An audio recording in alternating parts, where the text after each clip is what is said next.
Hey, welcome back. We're going to get into a little Renaissance architecture. We haven't had a chance to talk about architecture yet, but it's an opportunity now to see what happened to Brunelleschi.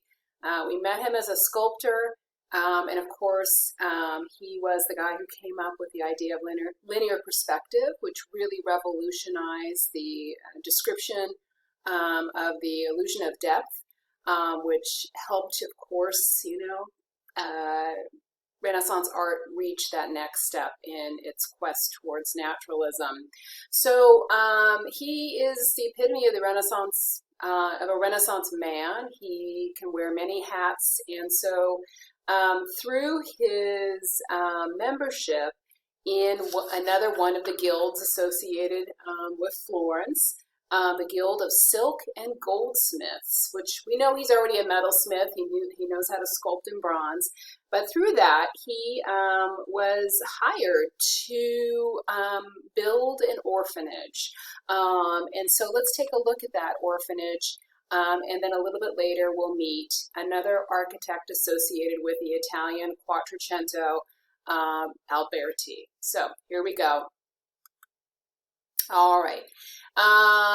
What you find here, of course, is a view of that orphanage, and we see, of course, some cars and people.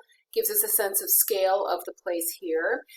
You can write down the English title if you'd like. It's in Italian called the Ospedale degli Innocenti, and I'm just going to remove myself here for a minute so that you can read the rest of the title in English, which you can just write down and skip the Italian version.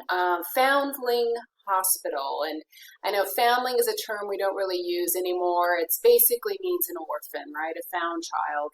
So this was created or built in Florence in 1419, and it is considered the first Renaissance building. Now, I don't mean the first ever built, but it's considered the first Renaissance building because it embodies the Renaissance values of bringing back a classically inspired rationality to architecture that incorporated a modular approach, meaning a repeated use of multiples, resulting in an elegant structure, as well as plenty of these classical world architectural influences that I'll introduce you to as well. So it's the architectural manifestation of all of that pursuit of knowledge that is associated with humanism. And we already know all these artists, especially in the Quattrocento, are definitely on board with Renaissance humanism, and that includes Brunelleschi. Now, a more visible architectural project that is associated with Brunelleschi is the magnificent large dome on its cathedral. This is something less under the radar, yet very interesting to look at, and that's why we're focusing on this instead of the dome, which you might see in your textbook mentioned as well.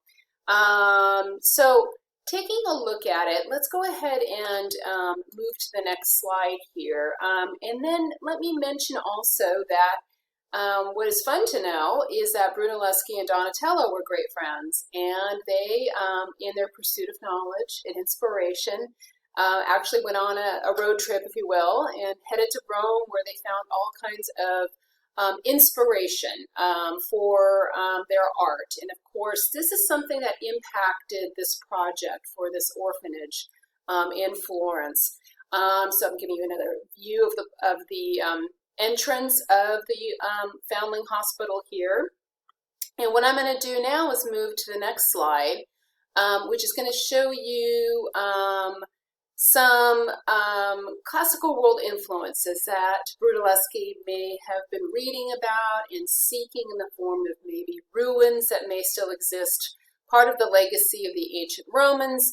And as I've explained before, the ancient Romans were huge copycats of the ancient Greeks. So this kind of thing, a temple, for instance, would have existed in both of the Greco and Roman worlds. And some of the architectural features that make a temple very recognizable are the colonnade of columns you would find on a temple.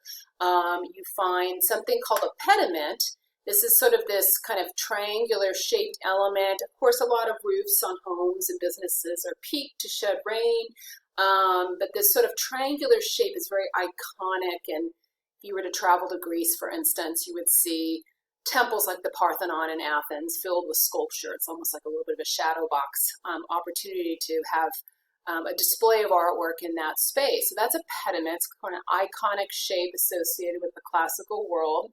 Something else is called a cornice. And cornice is sort of this lip that you see running along the sides of the building. That's a cornice. And the Corinthian capital I've mentioned before as well.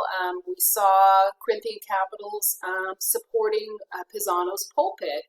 Again, it looks like you've hit the farmer's market and layered up all your organic kale or romaine lettuce leaves.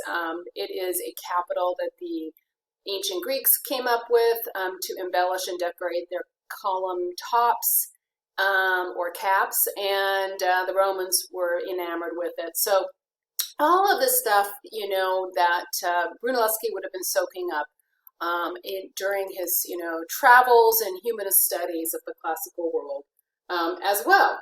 So let's move on to this slide here. I know there's a lot of information, so I'll try to go slowly here so I can explain it all to you.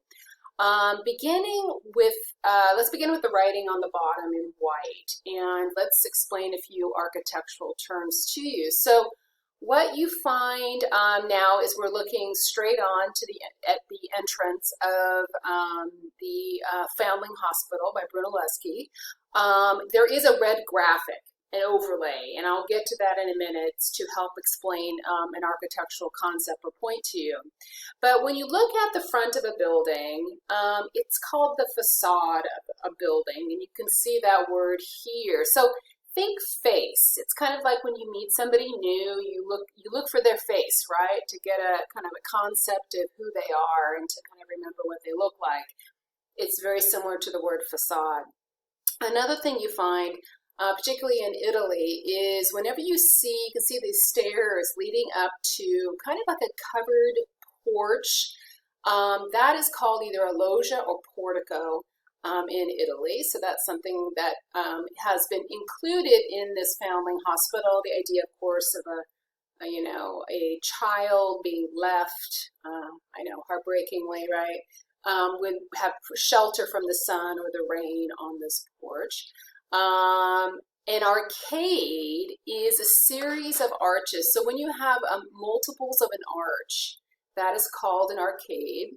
And what you also find is a repeat of columns. They would continue underneath this kind of red overlay here, and that is called a colonnade. So those are some of the features you see here repeated, and that's a really key idea because now moving to what I've written in gold here, Brunelleschi, the one thing that he is taking from the classical world is reviving these classical systems of proportions and then employing this modular approach. And modular meaning he's repeating forms and dimensions as well as ratios to create a pleasing, harmonious result. This is something that the ancient Greeks came up with, and it's something that the Romans emulated as well.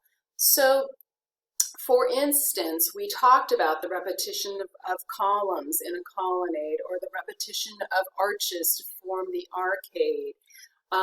There's even a repetition of windows, but look at what's happening up here. This is also what he's taking from the classical world, but using it differently, right? He's taking that idea of a pediment, but not making his building look like an ancient temple. It's like he's taking this and that, and then repurposing things in different ways. So this pediment element is more decorative, right? Kind of almost like a little eyelid to the windows above. You also see a cornice employed as well as Corinthian capital. So all of these things become a part of the vocabulary. They have, of course, Greco-Roman derivatives. And then more than just grabbing this and that, different architectural features from the classical world, he's also adopting some of the thinking of the ancient world as well. And that is when he is not only working modularly with these repeated forms, but also the repetition of dimensions themselves. So you have, for instance, and this is where this red overlay comes into play here, you have a measurement that's repeated over and over, and you see it at this location at the portico here. So the distance between the columns, for instance, is 20 feet. The height of the columns from their bases to the capitals is also 20 feet. Then the measurement from the columns to the back wall is an additional 20 feet. So you have this 20 cubic foot measurement that repeats here and here and here. That's what I'm talking about. So it's not just the ingredients, but you have actual measurements and ratios that repeat. That is a very classical world thing to do, and that's what Brunelleschi is adopting for his Foundling Hospital as well. All right. So the result of this is a building that has this kind of pleasing regularity. It visually reads to the human eye as harmonious and proportional and uniform. And that's why this is considered the first building of the Renaissance. All right, next up, we're going to meet another architect associated with the Italian Quattrocento. So check in with our next video to meet Alberti. All right.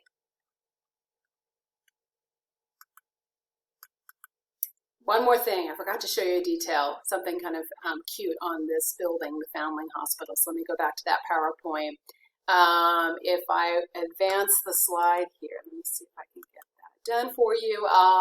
You might have noticed these round elements on the top of the building here, those Corinthian capitals on these flat column-like elements. Those are called pilasters.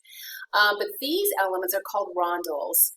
And these were not created by Brunelleschi, but I wanted to show them with you because without having a big sign on the building saying this is the Foundling Hospital, what you find here are these ceramic medallions of swaddled babies. You know, they're kind of wrapped up in their little baby blankets. But what I think is so typical of this era of the Quattrocento is that they're doing little baby contrapposto stances. Do you see that? Very amusing. This one looks a little bit like a mermaid though, right? Anyway, all right. Go ahead and pop into our next video and we'll wrap up the architecture of the Italian Quattrocento with Alberti. All right. So see you in just a few minutes. All right.